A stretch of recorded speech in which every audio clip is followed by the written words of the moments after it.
Olá, está começando mais um Ponto de Vista, sempre aqui na nossa Santa Cecília TV, neste horário da 1h30 da tarde, uma tradição, né, do debate, da discussão política e sempre dos temas importantes, não é, que a gente tem no nosso dia a dia: educação, saúde, meio ambiente, transporte, segurança pública, o judiciário, enfim, as notícias do nosso momento, não é, difícil momento político e econômico que o país atravessa.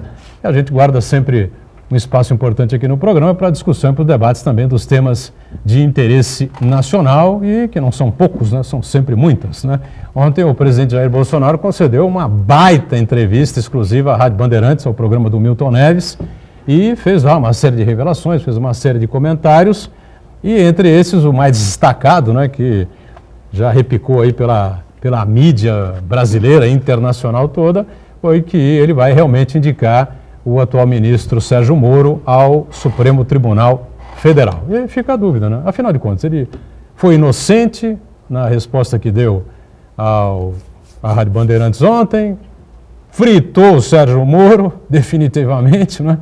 Porque daqui para frente vamos combinar que toda e qualquer decisão, né, todo e qualquer ato do Sérgio Moro será contestado, né? Ou por governistas ou por oposicionistas, por quem não gosta, por quem gosta, enfim.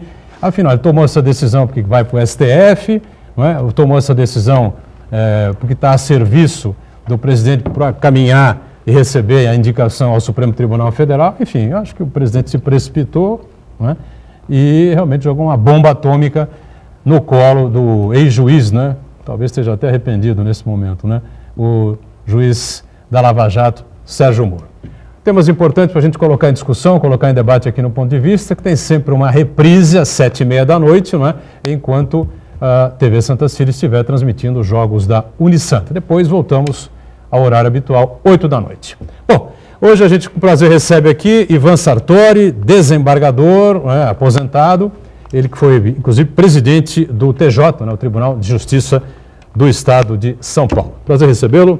Tudo bem? Muito obrigado, Boturão. É uma alegria muito grande estar aqui com você. Agradeço muito o convite, cumprimentar os seus telespectadores, cumprimentar pelo programa excelente que você vem fazendo, inclusive a sua equipe toda, e cumprimentar nossos amigos da bancada que você vai apresentar agora, o Marcos, o Iberê, cumprimentar a todos e agradecer essa oportunidade. Obrigado ao doutor Ivan por estar conosco aqui. Iberê Cirna, professor Iberê, especialista em marketing político, mais uma vez participa e colabora conosco aqui no Ponto de Vista. Tudo bem aí, Iberê?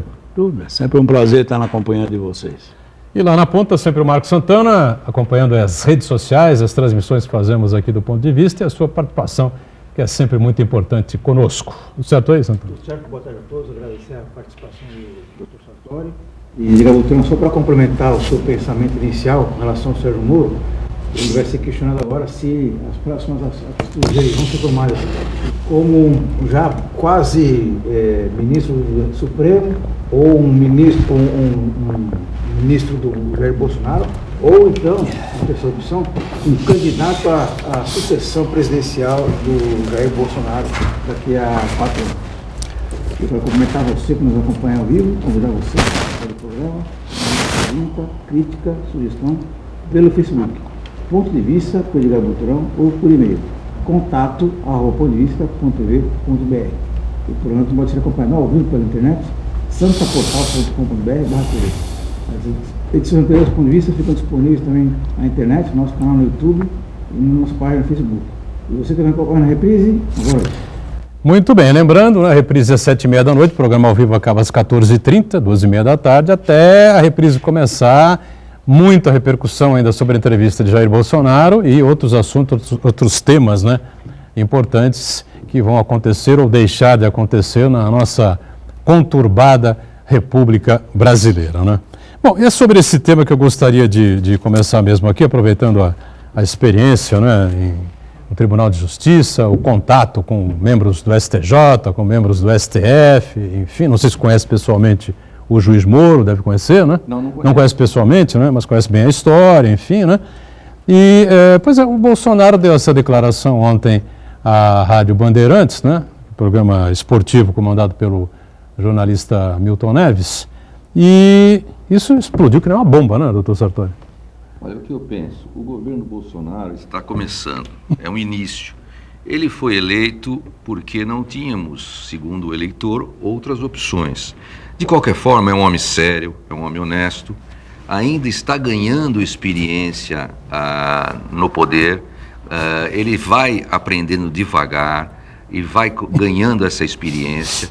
Ele se cercou, como eu sempre digo, cercou-se de uma equipe técnica fabulosa, mas algumas declarações, alguns deslizes existem. O problema dos filhos, o problema da questão adiantar que o ministro Sérgio Moro irá para o Supremo Tribunal Federal, quando ainda temos mais de ano para que um ministro ali se aposente. Agora, eu quero crer que o Bolsonaro quer acertar, ele está tentando acertar. Agora, é difícil nós avaliarmos um governo também com apenas 4 meses. É muito complicado. Ele vai aprendendo aos poucos que não se pode declarar certas coisas. Ele era deputado, agora ele é presidente da República, ele tem que se colocar numa situação em que, de acordo com a liturgia do cargo. Porque toda declaração de um presidente da República sempre vai ter reflexo ou na economia, ou no país, na política. Então, é isso que a gente precisa ter cuidado. O ministro Sérgio Moro chegou bem, está fazendo o seu trabalho, é um técnico, é um homem notável que mostrou a sua coragem, mostrou a que veio, fazendo com que a Lava Jato tivesse um impulso muito grande. Não tinha experiência política, mas já está adquirindo essa experiência política. Vamos aguardar agora, eu acho que nada é irremediável por enquanto. Essa declaração do ministro, do presidente da República, pode ser efetivamente revertida, dependendo da situação em que se coloca aí o ministro Sérgio Moro. Tem que prestigiar o ministro para que ele possa fazer um bom trabalho. Berê, como é que você entendeu aí essa reação aí? Foi realmente um ato falho aí do Bolsonaro, não deu mais para corrigir porque estava ao vivo, foi premeditado, enfim, o que você coloca aí? Na minha opinião, isso já é pensado. Você ouve essa história, já escuta essa história aí, desde a posse do Bolsonaro, de que a decisão do Sérgio Moro de largar lá a sua carreira para ser ministro, tinha já a visão do Supremo Tribunal Federal. Isso é o que se contava a história desde o começo, então eu não vejo nenhuma novidade. Obviamente, para ele fica muito difícil, até porque ele tem que ser sabatinado, mesmo que queira, sabatinado pelo Senado, quer dizer, ele tem, esta visão acaba sendo política. Então, acho que não foi feliz, mas para mim não é nenhuma novidade. Eu acho até que estamos esperando a PEC da Bengala aí para sair quem queira, né? Ou por qualquer outra razão. O Sérgio Moro está na maca do pênalti, como teve o Alexandre de Moraes e outros tantos aí. Eu acho que a PEC da Bengala só se for por 80 anos, né? Porque para baixar de 75...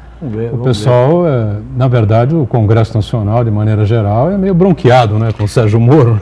Não, mas não tem como, agora não vai resolver reduzir a idade da aposentadoria, porque dúvida. Já tem o direito adquirido, já foi colocado. Já passou de 70, agora, né? Tudo que se decidir, tudo que se legislar ou que se modificar na Constituição, será daqui para frente. Agora, doutor Sartori, só uma perguntinha. Será que estão acreditando no impeachment de algum ministro? Do Supremo? Eu não sei o que vai acontecer. Nós tivemos algumas demonstrações ali pouco recomendáveis, né? Mas, no geral, eu acho que o Supremo está tentando se reerguer. É lógico que a população está muito revoltada com as decisões do Supremo, a gente tem visto isso, não podemos negar, mas a questão do impeachment é uma questão essencialmente política. Por exemplo, o ministro Gilmar Mendes, que tem diversas representações nesse sentido lá no Congresso, nunca teve qualquer problema, porque também ele tem muita força política. Eu não sei o que vai acontecer agora com o novo Congresso. Tudo é possível porque, repito, a decisão é essencialmente política, e aí vai depender do Legislativo, do Congresso. Perfeito. Agora, em relação a essa situação, né, é um caso curioso porque o Elias Jacó, o doutor Elias Jacó esteve conosco aqui na última quinta-feira, né, se não me engano, na última quinta-feira, participando aqui com a gente. Enfim, muito respeitado. Sim, sem dúvida, né? um ícone nosso aqui dos Sim. operadores do direito, né? E ao lado do Armando de Matos, advogado também da área criminal, né? E o Elias Jacó bate muito forte, né, na questão que envolve as decisões e a maneira como encara, né, a legislação o ministro Luiz Roberto Barroso, né? Diz que o Barroso é um iluminista, enfim, e que entende que é preciso que o Supremo, né, e que a Justiça tome decisões baseada, né, naquilo que o povo quer, naquilo que o povo exige, que a demanda social exige no momento. E, segundo Elias Jacó, isso é um gravíssimo equívoco, um gravíssimo erro, né? O Supremo tem que respeitar e defender a Constituinte. Eu não sei como é que o senhor vê essa situação, o senhor concorda com o que está acontecendo? Olha, eu sinceramente... Tem uma polêmica danada em torno das decisões do Supremo. Olha, eu sinceramente acho difícil. que o Supremo está avançando um pouco da sua posição de guardião da Constituição. Eu penso que o Judiciário, quando o Judiciário menos aparece, quando ele mais está funcionando, mais ele está resguardando a Constituição. Eu não concordo com o estrelismo no âmbito do Supremo Tribunal Federal, e isso se manifestou muito claramente. Eu tenho muito respeito por todos os ministros ali, conheço alguns pessoalmente, muitos até nos ajudaram lá na presidência do tribunal, mas eu infelizmente posso dizer que nós precisamos de mais estabilidade jurídica, e o Supremo é quem dita o direito, acaba ditando finalmente o direito, não é? Porque a Constituição hoje, ele como guardião da Constituição, tudo vai acabar parando lá, porque a Constituição hoje é um código, não é uma Constituição normal, é uma carta analógica. Então, eu acho que essa questão de parar tudo no Supremo faz com que os ministros, aconselhe os ministros a serem um pouco mais comedidos nas decisões, a serem um pouco mais, resguardarem as suas pessoas, para que não haja esse tipo de exposição, para que a população não se volte contra um órgão que realmente é um órgão diretivo da nação. Agora, eu particularmente, Boturão, doutor Iberê, Marcos, eu já escrevi isso na tribuna. Eu acho que o Judiciário deve preservar o concurso para todos os cargos que sejam providos ali. E no Supremo ainda prego um mandato de 10 anos, que eu acho que é o correto. Nós temos aí alguns países nesse sentido, até por incrível que pareça, o Paraguai até pouco tempo atrás era assim. Então o mandato, ele vai realmente oxigenar a corte, modificar. Nós não podemos ter no Supremo, que é o órgão máximo, o guardião da Constituição, nós não podemos ter ali pessoas que fiquem 30, 40 anos. Um exagero, né? Eu acho que 10 anos era um período bom, né? Mas eu tenho uma curiosidade. Eu gostaria de ver a opinião de uma pessoa tão balizada como o Sartori, a importância do 5º Constitucional. O 5º Constitucional, lógico, eu tenho grandes amigos do 5º Constitucional, grandes amigos e grandes magistrados nós temos ali. Mas eu sempre me coloquei contra o 5º Constitucional, porque são colegas que entram sem concurso. Sem dúvida. Isso, para mim, contraria até, seria o caso de contrariar até a Constituição, que determina concurso em casos, com raríssimas exceções. Então, com a devida vênia, hoje, eu sou e sempre fui contra esse tipo de provimento de cargo, não obstante os colegas que estão lá, muitos bem preparados. Agora, a verdade é que o Judiciário falava-se muito em oxigenar o Judiciário com cabeças de fora. Só que agora nós temos o Conselho Nacional de Justiça, que já tem ali só gente de fora, tem o cidadão, o advogado, o promotor. Então não há necessidade mais desse 5º Constitucional. Isso tem que terminar, tem que acabar, ainda que respeitando os colegas. E muitos colegas advogados também, porque agora eu sou advogado, viu, doutor Birê? Já me aposentei, sou advogado. E muitos colegas advogados também comungam dessa ideia. Meu pai, inclusive, com 91 anos e continua advogando, o Otto Sartori, acha que o 5º tem que acabar. Eu não concordo com essa forma de provimento. O Judiciário tem que ser provido por concurso, qualquer que seja o grau de jurisdição. Lógico que no Supremo pode-se exigir algo mais, mas de qualquer forma, o concurso é a forma mais transparente e mais digna para se prover um cargo dessa magnitude. Diga, Santana. O Uriel Vilas Boas acompanha a gente e declara o seguinte: a vaga no Supremo ainda vai levar 2 ou 3 anos. E mais, o indicado pelo presidente é submetido ao Senado, que faz uma audiência específica com ele para comprovar seus conhecimentos no campo jurídico e pode aprovar ou não o nome. E no caso, uma posição inadequada do presidente, podendo ser caracterizada como político-partidária. Na verdade é o seguinte, né? O Bolsonaro se antecipou, já disse aqui, a gente não sabe se foi por inocência, né? Ou se ele, não sei, fritou o Moro por fritar mesmo, porque a situação do ministro fica muito difícil agora, daqui para frente, né? Enfrentando uma certa dificuldade, justamente porque ele é um juiz, ele é um magistrado. Ele largou ali a vara em que ele oficiava, que estava lhe dando uma notoriedade, inclusive porque ele realmente vinha fazendo um trabalho excelente, e acabou se transferindo para um ministério que, embora o cargo seja até mais importante, né, ele ficou um pouco mais apagado aqui. Lá ele estava num palco muito maior. E hoje ele está mais numa situação, vamos dizer, mas no meio dos ministros, no meio do governo, no meio da situação política que o encobre um pouco.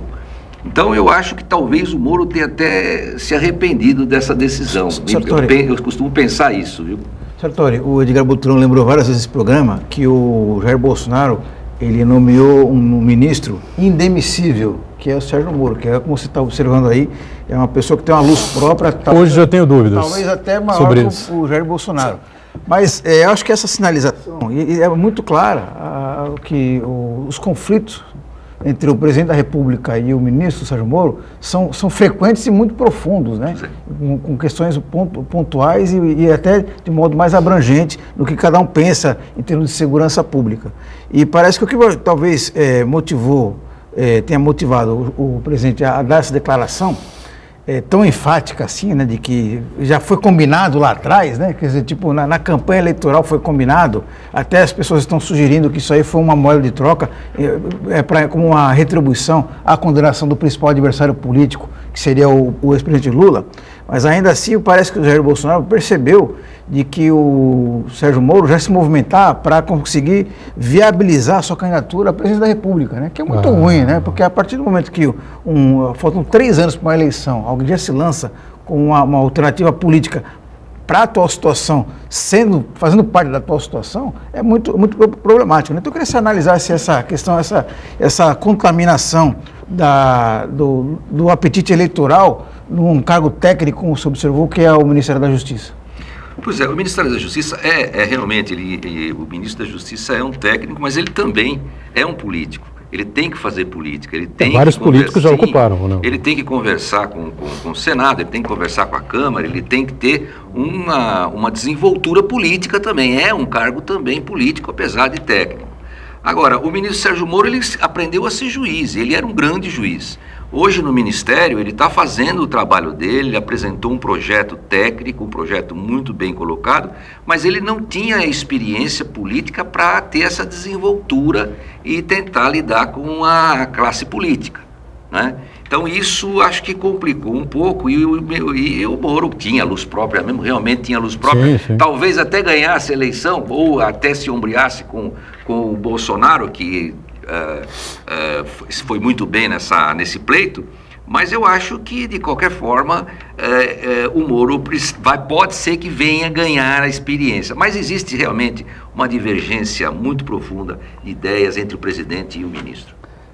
Olha, eu acho, Edgar, eu acho que são 2 mundos aí que caminham em paralelo. Um é a área técnica, jurídica, que eu não tenho a ousadia de dizer que o Moro não tem essa formação. Outra coisa é alguém que vive exclusivamente de códigos e leis entrar no mercado da política. Essa é uma coisa dificílima. Entender o raciocínio político é diferente de você ler uma Constituição, de você ler lá o seu código, né? A sua regrinha, os seus parágrafos e artigos. A política é outra coisa. Eu acho que esse é o grande choque. Nós temos visto aí muitos que têm uma formação técnica, jurídica, surpreendente, que quando se aventuram na política, o caso do Moro, vai ter essa dificuldade natural. porque não consegue entender com facilidade o raciocínio político. E o raciocínio político, ele não tem esta regrinha de captos, artigos e parágrafos. Ele é ao sabor do vento. Isso é muito difícil para quem tem uma formação de um juiz como ele. Vamos para o nosso rápido intervalo, voltamos já com a sequência aqui do nosso Ponto de Vista, em instantes. Muito bom, estamos voltando aqui, o segundo bloco do nosso Ponto de Vista, hoje recebendo com prazer o desembargador aposentado, ex-presidente do TJ, o Tribunal de Justiça do Estado de São Paulo, Ivan Sartori, aqui com o Iberê também, e o Marco Santana, atento sempre às redes sociais, às nossas transmissões aqui do Ponto de Vista, sua participação sempre muito importante com a gente aqui. Bom, o Ivan Sartori, evidentemente, tem uma longa trajetória, uma longa carreira, começou cedo, né, na magistratura, 23 anos, você já era juiz, né?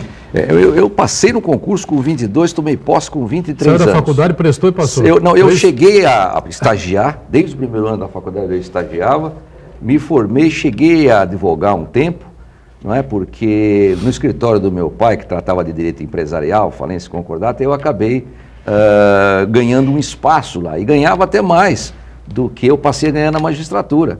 E o meu pai não se conformou com isso. Mas estou lá, fiquei lá por 38 anos, fiz o que eu pude pela magistratura e o que eu não pude, dei muito de mim e achei que já era hora de eu deixar a magistratura.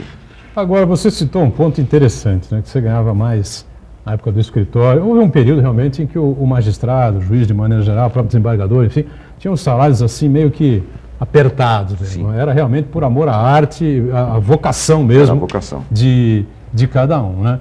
Mas agora a coisa mudou completamente, a gente vê aí relatórios expostos aí via internet, o pessoal consultar no Congresso Nacional agora, no depoimento, na passagem do ministro da Economia, Paulo Guedes, né, pela comissão especial que vai definir a reforma da Previdência. Houve lá a gente mostrando números, não é, de juízes, de desembargadores, um ganhava 90 mil, outro 150 mil, outro 200 mil. Enfim, esse tipo de coisa não ajuda, não colabora para tirar credibilidade da justiça. Como é que você vê essa situação? Não tem que se mostrar definitivamente quanto é que ganha um desembargador em São Paulo, um desembargador no Rio, um juiz, enfim, o Sartori, explica para a gente. Você foi presidente de um tribunal, né? O subsídio do juiz é um só, seja para o federal, seja para o estadual. Não é? Não pode ultrapassar aquele valor do Supremo Tribunal Federal. E vai se graduando de acordo com as entrâncias, de acordo com a elevação nos tribunais. Agora, o que acontece muitas vezes, Boturão, doutor Iberê, Marcos, o que acontece muitas vezes é que o Estado deixa de pagar valores que são devidos, como seriam devidos para qualquer trabalhador, por anos a fio. Então aquilo se transforma numa bola de neve. Aí começa a pagar parceladamente o que deve, né, para juízes que têm 30, 40 anos de profissão, e aquilo se transforma num valor alto, que vai acabar e está acabando. Por exemplo, em São Paulo nós tínhamos subsídio pago. Subsídio pago. Deixa de se pagar, por exemplo, férias, deixa de se pagar, por exemplo, atrasados de compensação, o sujeito faz plantão, o sujeito deixa sua residência num domingo, num sábado, para fazer plantão o dia inteiro. Então essas coisas têm que ser pagas em dias. E aí vai deixando de pagar, como por exemplo a diferença do subsídio quando foi implantado, porque foi atrasada a diferença do subsídio, e os vencimentos anteriormente. Aquilo não se pagou. Então vai juntando, como qualquer trabalhador, e aquilo vira uma bola de neve. Experimenta ver quanto está saindo o cálculo de um empresário que ingressa na Justiça do Trabalho, um diretor de empresa, um diretor de banco que ingressa na Justiça do Trabalho. Você vai ter para mais de milhão.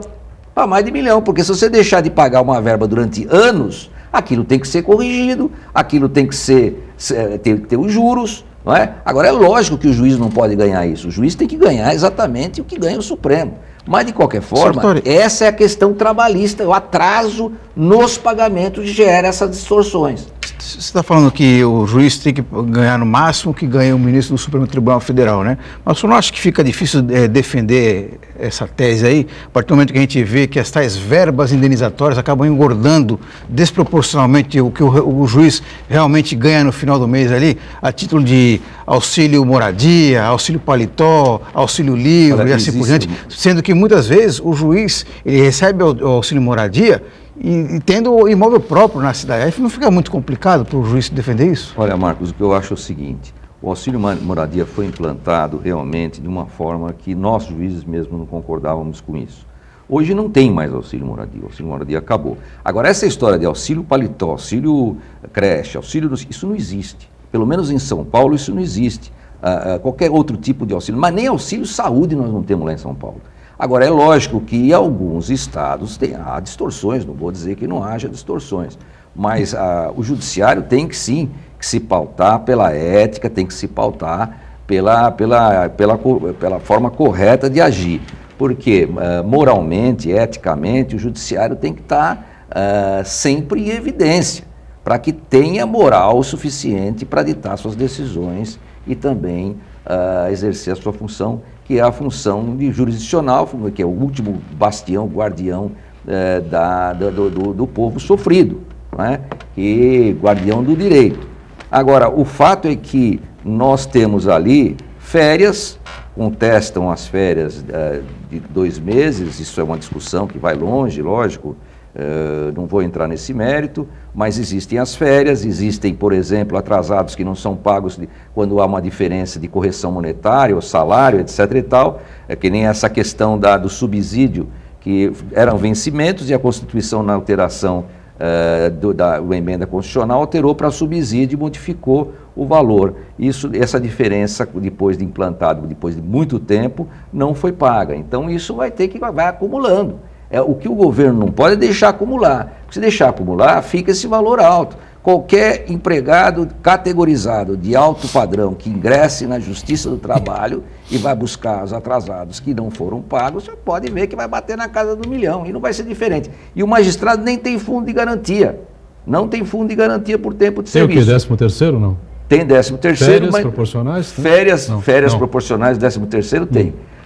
Mas tem as férias, você recebe o terço das férias, como qualquer trabalhador, tem as férias, são 2 férias por ano, isso é discutível, realmente, isso é uma coisa que vem sendo estudada, vem sendo vista aí até pelo Supremo, pelo Congresso, mas essa história de auxílio paletó, auxílio saúde, auxílio até educação para os filhos, isso não é verdade. Sartori, não é verdade. Eu falei do auxílio paletó porque me veio à cabeça uma entrevista que um desembargador, eu não vou lembrar o nome agora, que depois ele foi secretário de Educação do Estado de São Paulo, que numa entrevista ao Jornal da Cultura, da TV Cultura, e aí ele foi questionado sobre os altos rendimentos dos desembargadores juízes de São Paulo. Ele disse, olha, o juiz não pode ir toda hora para Miami comprar tênis, comprar sapato, mas ele tem que se apresentar bem, então ele tem que ganhar bem, né? Então não fica muito constrangedor para os colegas. Ele foi infeliz nessa entrevista, realmente. Não parece que dá a impressão para a população de modo geral de que os juízes e os desembargadores vivem em outro planeta completamente descolado da realidade? Eu só vou explicar uma coisa. Um juiz hoje, para começar, ele vai ganhar líquido uns 22, 23 mil. A responsabilidade é grande do cargo. 22, 23 mil, nós temos aí alguns cargos médios que estão nesse valor. Se você analisar que nos tribunais de contas nós temos funcionários ganhando mais do que isso, se você analisar que nas estatais nós temos funcionários ganhando 40, 50 mil reais ou mais, né? Então a gente vê que o salário não é um salário tão assim desarrazoado. Lógico que a nossa classe mais desfavorecida vê isso com bastante reserva, porque o pessoal ganha o salário mínimo, está uma coisa baixíssima, né? 1.500, 2.000 reais. E os médicos, por exemplo, em plantões, estão ganhando muito pouco. Mas é um salário que dá para 22 e pouco, líquido. Não é? E esses juízes, a maioria dos juízes, não tem diferença nenhuma para receber. O que tem diferença para receber são os antigos, que não foram pagos valores atrasados. Então deixa de se pagar, esses valores não são pagos e aí essa conta começa a ter chega num valor que não se admite.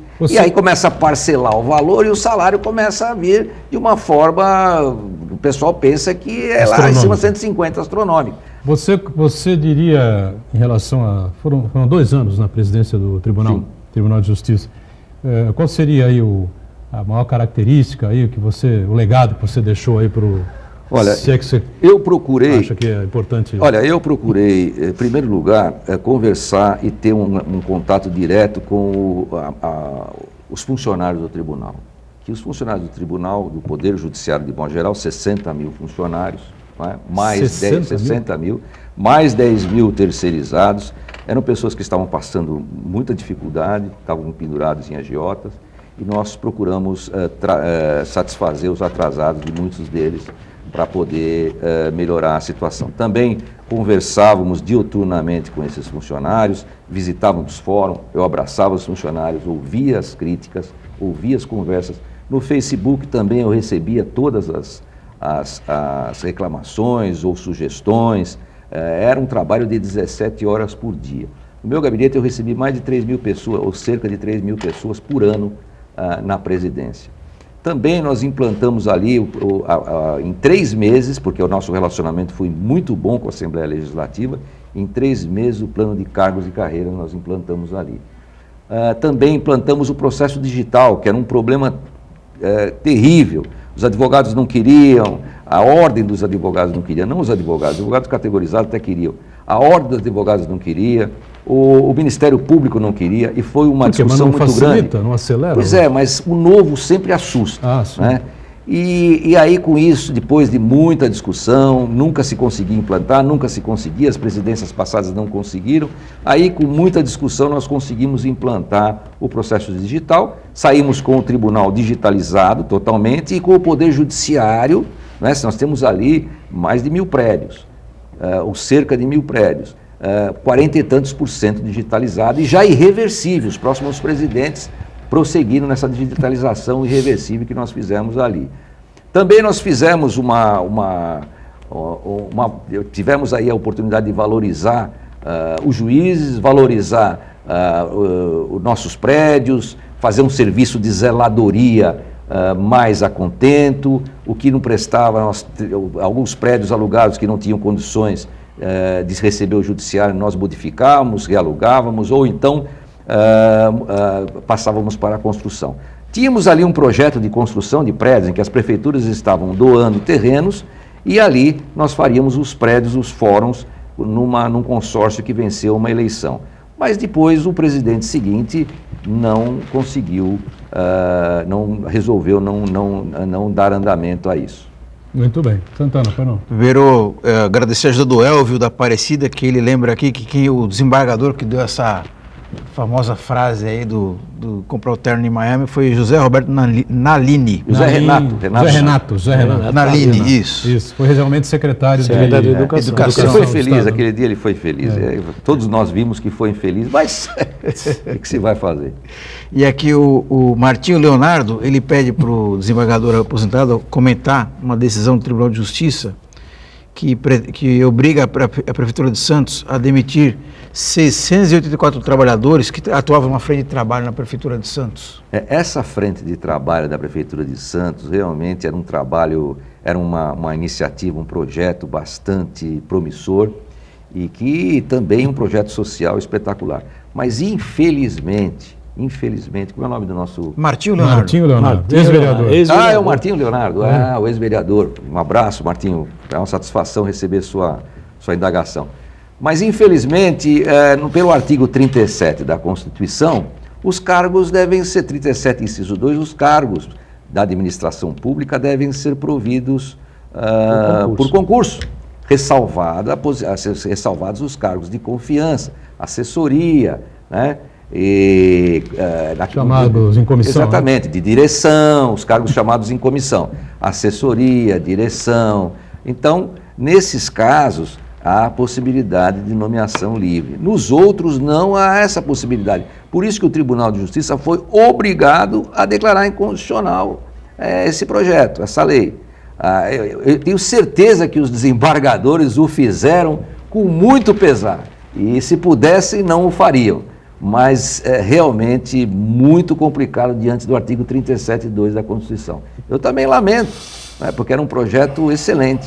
Possivelmente, viu, Sartori, eu acho que os desembargadores vão ficar chateados, porque a nossa cidade vizinha aqui, que está com a extinção da Codesave, né, que nós acompanhamos, sim, também tem esse mesmo processo de você absorver os 600 e tantos funcionários, né, em conflito aí com o artigo 37, inciso 2º, que você vê Mas são mais... cargos em extinção, né? Então aí essa coisa também vai ser discutida. O cargo sai da CODESAB e passa para uma secretaria em extinção. Desde que se mantenha, o cargo, né? Manter-se o cargo, haja simplesmente transposição, o cargo existe, o funcionário é concursado, a transposição aí já se modifica. No caso aqui da frente de trabalho, era uma contratação livre, né? Como se fosse uma entidade privada, e isso realmente complica. Talvez, não é, pudesse ser feito por outro mecanismo, sem dúvida, né? Ou por iniciativa, ou se utilizando da iniciativa privada, ou então se utilizando da legislação de transição aí que nós temos aí na trabalhista, tentar fazer alguma coisa diferente. Eu queria aproveitar só uma perguntinha aqui, tem uma curiosidade. Eu gostaria de ver do Sartori qual é a sua, hoje aposentado, um brilhantismo como desembargador, como é a visão de quem tem uma formação jurídica desde 23 anos de idade, da atual política, do mundo político nacional. Como é que você vê isto com a sua formação? Você vê isso uma mudança? Você vê bem? Você vê mal? Você acha que muda? Olha, eu sinceramente... Você apoiou a candidatura do Bolsonaro? Eu apoiei abertamente a candidatura do Bolsonaro. Eu achei que as administrações passadas pecaram muito e isso já está provado, tem condenação inclusive, né? E eu apoiei então o Bolsonaro, estou esperançoso, acho que ele vai acertar, acho que ele vai prosseguir. São 4 ou 5 meses de governo aí, pouca coisa. Ele já apresentou um projeto de envergadura na Previdência, que a meu ver tem que ser aprovado esse projeto, porque a economia está numa situação bastante difícil. Agora, eu vejo com bastante esperança. Eu acho que houve uma renovação. Lógico que erros existem, né? Mas temos acertos também. E as dificuldades por que passa o nosso presidente com a situação econômica hoje, que veio também desses governos passados. Nós tivemos aí a esquerda durante anos e anos e anos, né? Desde o Fernando Henrique. E todos tiveram aí os seus pontos positivos, mas no final das contas, nós vimos que houve uma verdadeira dilapidação do país, né? Uma dilapidação do país. E isso está depondo contra essa nossa economia. Agora, a política hoje, evidentemente, tem os defeitos do passado, toma lá da cá, e isso o presidente está tentando evitar, e isso é que está dificultando a vida dele, porque ele quer fazer um trabalho livre, um trabalho honesto, mas aquela história do toma lá da cá, é uma coisa que sempre existiu na política e ele achou que poderia resolver imediatamente. Mas quem sabe nossos políticos também mudam a mentalidade, quem sabe nossos políticos também vejam um outro lado, também o Bolsonaro seja um pouco mais flexível, não é? Para poder encontrar um denominador comum, né? Que ambas as partes encontrem um denominador comum. Muito bem, a gente vai fazer um rápido intervalo. Eu só queria lembrar que o Ivan Sartori foi o juiz ou o desembargador, né, na época que acabou cancelando, anulando, né, as sentenças de 74 policiais militares no famoso tido massacre do Carandiru, né?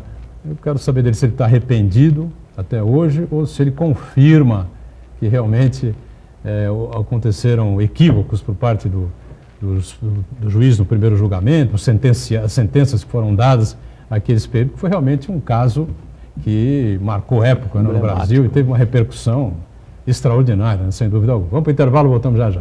Muito bem, eu falei antes do intervalo, né, sobre o famoso caso do Carandiru, né, conhecido internacionalmente como massacre do Carandiru. Foram 111 mortos e uma série de teses, de teorias. Houve um filme, não é, baseado no livro do médico, me fale o nome agora? Varela. Drauzio Varela, né? Escreveu um livro sobre o histórico, não sobre o massacre propriamente dito, né? Mas sobre o histórico da vida dele dentro do Carandiru, as coisas que aconteciam lá dentro, enfim, né? E o Ivan Sartori participou desse processo, cancelou. Na verdade, você achava que os PMs deveriam não ser sentenciados, né? Deveriam ser absolvidos, mas você conseguiu apenas que as sentenças fossem canceladas para que novos julgamentos acontecessem. Foi isso, né? Bom, veja bem, Boturão, importante sempre lembrar, né? Porque é um caso, acho que assim, eu gosto muito de falar sobre esse caso, porque houve uma distorção muito grande da imprensa por parte desse caso. que acontece? Quando o juiz se defronta com o processo, né, se você está de fora, muitas vezes você tem um julgamento distorcido. Você acha, pô, mas está tudo errado. Quando você pega as provas, você examina as provas, você examina detalhadamente o processo, como acontece com o juiz, aí você vai chegar à conclusão do que aconteceu realmente. Sim. Eu acho esse termo, o massacre do Carandiru, um absurdo, um fake, uma falácia, já disse isso. Ali o que houve foi uma rebelião seríssima, num dos pavilhões mais perigosos, que continha gente mais perigosa ali, presos mais perigosos. Ali ia se espalhar por todos os outros pavilhões. A população da circunvizinhança estava em polvorosa. E ali eles se rebelaram com agulhas, com seringa com sangue, havia seringa contendo sangue, arma de fogo sim, acharam, arma de fogo, arma branca e óleo e muita água, óleo e sem luz lá dentro daquele pavilhão. Agora você imagine os policiais tentando conter essa rebelião, porque tinha que ser contida. Você imagine se aquilo se espalha pelo presídio inteiro, que são milhares de presos ali. Aqui ia ter um colapso ali, iam todos conseguir fuga, inclusive, lograr a fuga. Então, a polícia militar procurou agir da forma que podia dentro daquele caos. Inclusive, os que quiseram se render saíram tranquilamente. Se renderam, saíram tranquilamente quem quis sair. Os presos que continuaram em rebelião, amotinados, eles foram para cima dos policiais. Aliás, muitos policiais ali eram policiais novos, recém-chegados, recém-ingressos da polícia. E aí estão passando essa pecha, passando essa vida terrível, difícil, com essa pecha Sartori, que eles recaem. Desculpe interromper o senhor, mas a imprensa noticiou amplamente que, logicamente, não tinha santo ali, mas muitos dos cadáveres dos presos tinham perfurações a queima-roupa e muitos pelas costas, e até alguns na nuca. Né? Então, eu queria saber do senhor se isso é verdade, como é que se explica isso? O que acontece ali? A maioria dos policiais ali eram policiais novos, recém-ingressos. Nós tínhamos os policiais de patente, tínhamos ali os mais categorizados. Agora, lógico, nós não vamos negar, e eu falei isso na minha decisão, ali tinha pelo menos uns 4 policiais que, pelo perfil, nós suspeitávamos que eles eram executores, estavam executando. Não é? Mas isso eram 4 no máximo, 5 se tanto. Não é? Esses policiais, inclusive, não conseguimos provar isso, não ficou clara essa situação. Não é? Um deles até já faleceu, o outro teve um problema mental, a pena acabou sendo reduzida até por isso, né? Agora, ali 99% foi trabalhar, foi conter a rebelião. Não se pode agora tomar o todo pela parte. Não é? Só porque 3 ou 4 destoavam daquele batalhão, daquele grupo de trabalho, não é porque 3 ou 4 destoavam que nós temos que agora estender isso tudo para os demais. Isso não tem sentido. Agora, o Drauzio Varela, com a devida vênia, é um médico respeitado. Acho que ele tem feito muito pela televisão, pela mídia, mas é um homem que ele quer entender de tudo. Não dá, você não consegue entender de tudo a todo tempo. Isso é difícil. Ele precisa falar um pouco mais do que daquilo que ele entende, que é a medicina. Não é? Agora, aquele livro foi um floreio, foi uma imaginação que ele colocou ali. Não é? Ele quis realmente dar aquela aura, né? Porque ele também é uma pessoa mais ligada à esquerda e quis dar aquela aura de que houve um massacre. Não houve massacre, não houve um confronto, uma rebelião que tinha que ser contida. Agora, os policiais que exacerbaram, os policiais que foram além disso, mereciam evidentemente ser condenados, só que infelizmente não defluía da prova dos autos. Então o que nós fizemos? Nós anulamos o júri, porque achamos que a prova, a sentença, a decisão, o veredito era contrária à prova dos autos. Inclusive um soldado novo, que deu apenas um tiro, foi condenado a 70 anos.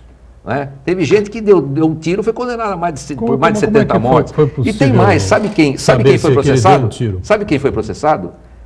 Porque eles declararam. Quem declarou que deu tiro foi processado. Quem disse que não atirou, não foi processado.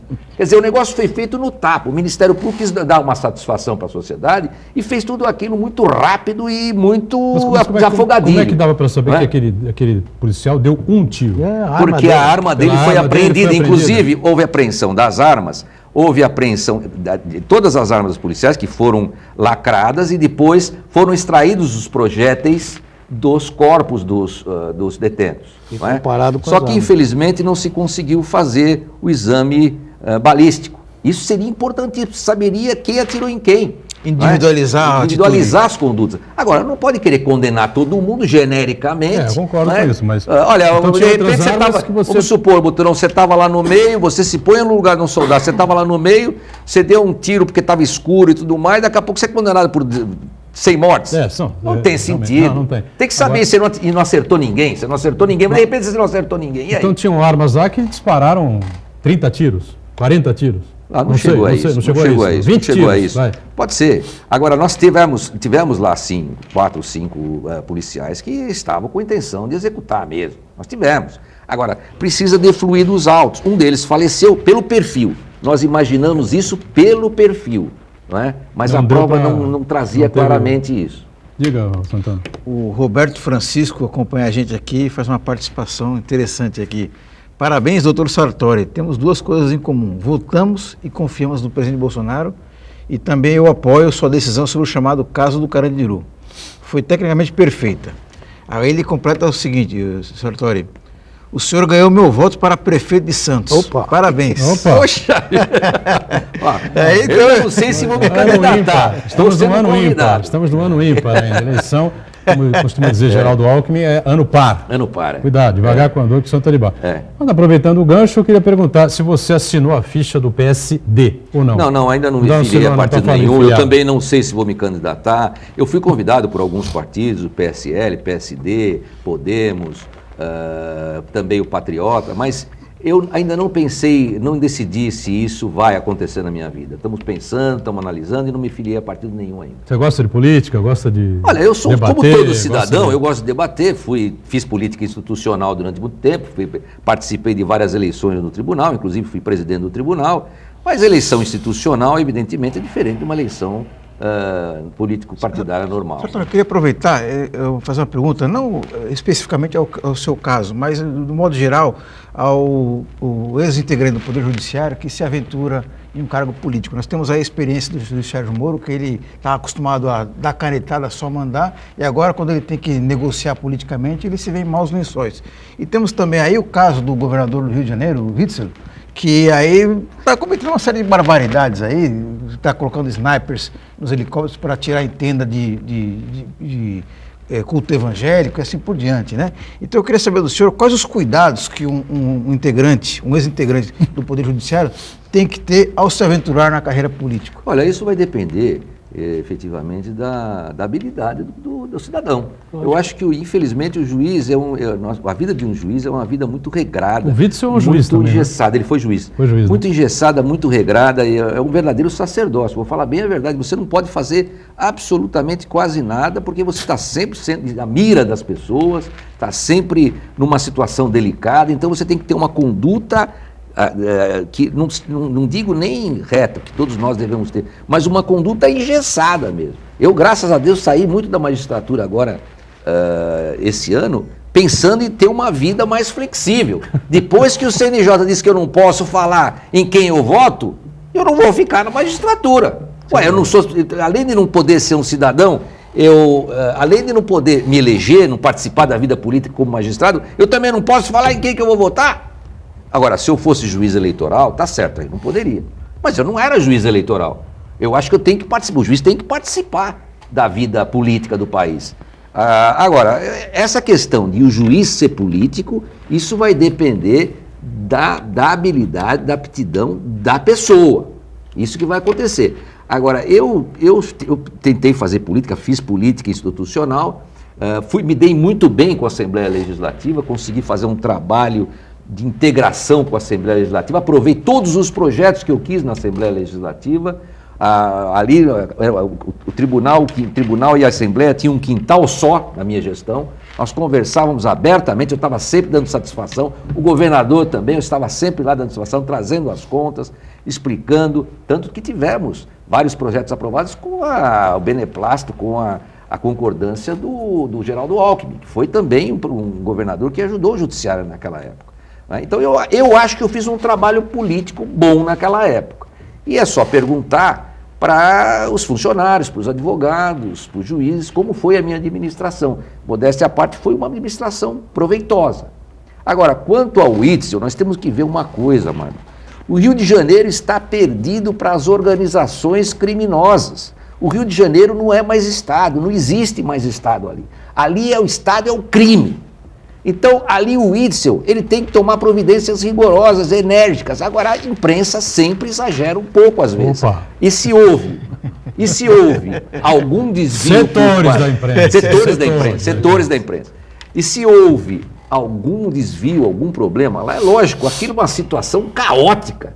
Eu não queria ser governador do Rio, nunca. Ele foi corajoso demais. Então, de modo que eu também não quero criticar. Vamos ver o que vai acontecer lá, porque o Rio de Janeiro está perdido para a criminalidade. Ali não tem mais Estado, não existe Estado. Agora, o Jorge Caetano enviou uma mensagem aqui para mim, né, amigo lá do Sindicato dos Gráficos, ex-presidente, inclusive, um abraço. Com esse decreto do Jair Bolsonaro de flexibilização de armas, você concorda com o decreto, é contra esse decreto, você está preocupado que a gente tem aí tiroteios constantes, vira um faroeste aí pelo Brasil afora, não? Olha, eu vou dizer uma coisa, tiroteio eu tô levando aqui, viu? Verê, Marcos, olha, eu vou falar uma coisa para você, eu sou favorável à flexibilização nesse aspecto. Eu não gosto de arma, não uso arma, não ando armado. Nunca usou? Né? Já andei armado. Você tem porte, né, como desembargador? Tem porte como desembargador. Claro. Tive segurança quando fui presidente, mas eu sempre ando só, com a minha motocicleta, e eu não ando armado, eu não gosto de armado, eu não gosto de arma. Mas eu acho que quem quer ter uma arma para se defender, uma arma em casa, por exemplo, eu acho que é nada mais justo. Hoje nós estamos aí, o Deus dará com a criminalidade. Então, por que não o cidadão se defender? E os caminhoneiros, então, que estão aí, por essas estradas aí, assaltados. O roubo de carga é uma coisa astronômica aqui no país. Então, e os caminhoneiros? Como é que fica a situação? Eu lembro que quando a gente pega um cidadão que suspeitava-se ser bandido, ser ladrão, armado, a pena era alta pelo porte ilegal de arma. Agora, se a gente pegasse um caminhoneiro, a gente tinha que substituir a pena, porque o camarada tem que se defender, como é que vai fazer? Não é? Ele fica aí, o caminhão é a moradia do caminhoneiro.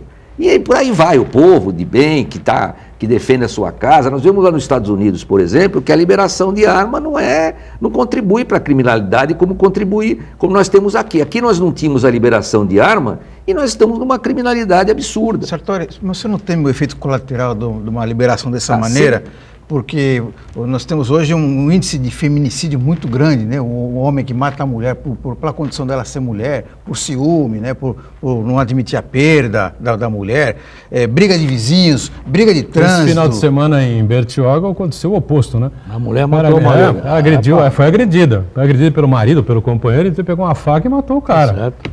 Olha, eu acho que essas reações vão acabar acontecendo não só pelo porte de arma, né? Sim, acaba sendo arma branca, normal. Mas porque também a gente vive aqui tentando abrir espaço para denúncias. Sim, mas ter uma arma de fogo facilita muito essa... Eu acho que quem quer matar, mata, Marcos. Quem quer matar, usa uma faca, usa um pedaço de pau, usa um taco. Mas, Sartori, veja só, uma discussão de trânsito... Não vai usar só uma arma. Quem quer matar, mata. Mas na discussão de trânsito, se o cara bate na sua Harley Davidson, a tendência é você se xingar, mas se você for uma pessoa esquentada, tiver uma arma, você pode dar um tiro na pessoa. Né? Todas as medidas têm sempre os seus prós e contras. Não é? Sem dúvida. Se você segura as armas, se você faz como vinha sendo o desarmamento total da população, isso deixa a população ao evedrio, a sombra da criminalidade, deixa aí ao alvedrio da criminalidade, e isso não pode acontecer. Agora, se você também libera, sempre vai ter algum outro risco. Então, uma posição vai ter que ser tomada. Eu acho que o cidadão tem que se defender, o cidadão tem que ter a possibilidade de se defender. Agora, tem que ter um preparo para poder portar armas. Em casa, tudo bem. Agora, portar arma tem que ter habilitação suficiente, tem que ter um preparo, tem que ter uma condição de portar, inclusive, psicológica. Aí sim. Fala, Iberê, não. Eu só queria, Sartori, você colocou aqui que está num tiroteio. Eu quero dar os parabéns para você, viu? Sabe por quê? Porque todo mundo vem para a mídia, vem com um monte de dedo, acaba não falando aquilo que pensa, fica aí olhando para o telespectador. Eu fiquei surpreso, muito tempo que a gente não se vê, não conversa, eu fiquei surpreso assim pela sua postura. Eu quero parabenizar isso. Muito obrigado, É o seu ponto, entendeu? O seu ponto de vista é levado adiante e explicado. Eu acho isso muito interessante. Olha, Iberê, vindo de você, para mim é um elogio Imagina, muito grande, que porque nós sabemos o quão notável você é. Imagina, que é isso. Doutor Sartori, obrigado pela presença aqui. Vamos, evidentemente, agendar outros programas, outras participações, para a gente continuar conversando sobre temas, né, que são importantes, né, no dia a dia aqui de todos nós. Obrigado, valeu. Viu? Eu que agradeço, Boturão, agradeço também aos telespectadores, ao doutor Iberê e ao nosso querido Marco Santana também. Muito bem. Obrigado, Iberê, sempre participando e colaborando aqui com a gente. Santana está diariamente aqui conosco e o Ponto de Vista ao vivo aqui na Santa Cecília TV. 1h30 da tarde, com a nossa reprise às 7h30 da noite, nesse período em que a TV Santa Cecília transmite os jogos da Unisanta. Valeu. Tchau, gente. Obrigado.